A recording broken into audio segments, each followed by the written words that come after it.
इस वीडियो में हम आपको एक दिलचस्प कहानी के माध्यम से बताएंगे कि अवचेतन मन की शक्ति का सही इस्तेमाल कैसे किया जा सकता है। दोस्तों, हमारा अवचेतन मन हमारे चेतन मन से 9 गुना अधिक ताकतवर होता है।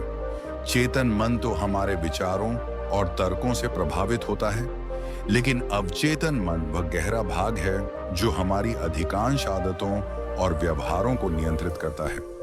जैसा हम अपने अवचेतन मन में डालते हैं, वैसा ही हमारा जीवन बनता जाता है। क्या आपने कभी सोचा है कि कुछ लोग इतने सफल और सुखी क्यों होते हैं, जबकि अन्य लोग मेहनत करने के बावजूद दुखी और असफल रहते हैं? इसका रहस्य उनके अवचेतन मन में छुपा है।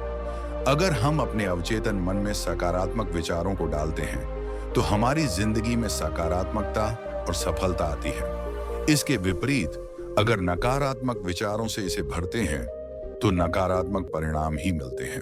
अब सवाल ये उठता है कि हम अपने अवचेतन मन को कैसे प्रशिक्षित करें। इसके जवाब के लिए हम आपको एक प्रेरणादायक कहानी सुनाते हैं। बहुत समय पहले एक गुरु थे जिनके कई शिष्य थे। एक दिन गुरु अपने शिष्यों को उपदेश दे रहे थे। उन्होंने कहा, हमारा मस्तिष्क 2 भागों में बंटा हुआ है, चेतन और अवचेतन मन। चेतन मन हमारे दैनिक निर्णयों और तर्कों को नियंत्रित करता है, लेकिन असली ताकत अवचेतन मन में होती है। एक शिष्य ने प्रश्न किया, गुरुदेव, क्या आप यह कह रहे हैं कि हमारी जिंदगी को अवचेतन मन चला रहा है? गुरु ने मुस्कुराते हुए कहा, तुम्हें इसका जवाब एक कहानी में मिलेगा। गुरु ने बताया, किसी नगर में एक धनी सेठ रहता था।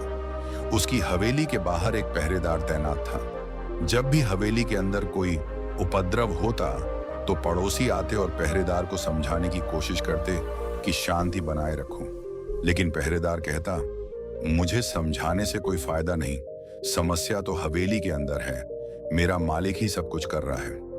गुरु ने शिष्य से पूछा, तुम्हारे विचार में इसका समाधान क्या है? शिष्य ने जवाब दिया, मालिक से बात करनी होगी, पहरेदार से नहीं। गुरु ने कहा, बिल्कुल सही।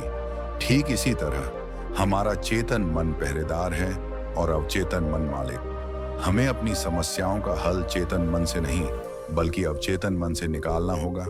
गुरु ने समझाया, हमारी जिंदगी में बदलाव तभी आएगा जब हम अपने अवचेतन मन को सकारात्मक संदेश देंगे। जैसे एक पौधे को जड़ में पानी देना जरूरी होता है, वैसे ही अवचेतन मन को सही संदेश देना जरूरी है। अगर हम सिर्फ चेतन मन को समझाते रहेंगे, तो हमारे जीवन में कोई स्थायी बदलाव नहीं आएगा। ये कहानी वास्तव में हमारे चेतन और अवचेतन मन की ताकत को समझाने का एक माध्यम है। ये बताती है कि कैसे हम अपने अवचेतन मन को निर्देशित कर सकते हैं और अपने जीवन में परिवर्तन ला सकते हैं।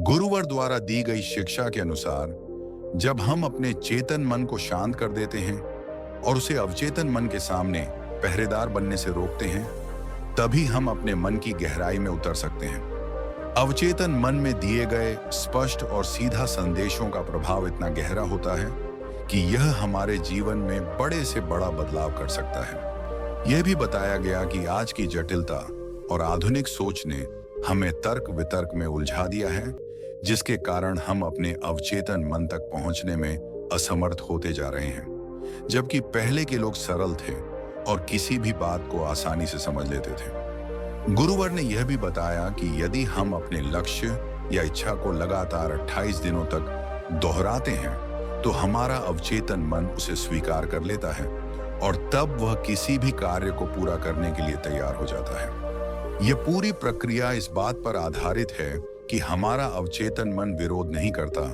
उसे बस एक स्पष्ट दिशा चाहिए। इसीलिए रात को सोने से पहले सकारात्मक सोच का महत्व दिया गया है। सोते समय हम जो भी सोचते हैं, वह हमारे अवचेतन मन में जाता है और उसी के अनुसार हम अपने जीवन में बदलाव देखना शुरू करते हैं। कहानी का अंत इस सिखावन से होता है कि पश्चाताप करने का कोई लाभ नहीं होता, क्योंकि अतीत को बदला नहीं जा सकता। हमें अपने वर्तमान और भविष्य पर ध्यान देना चाहिए और अपने अवचेतन मन को सही दिशा में प्रेरित करना चाहिए।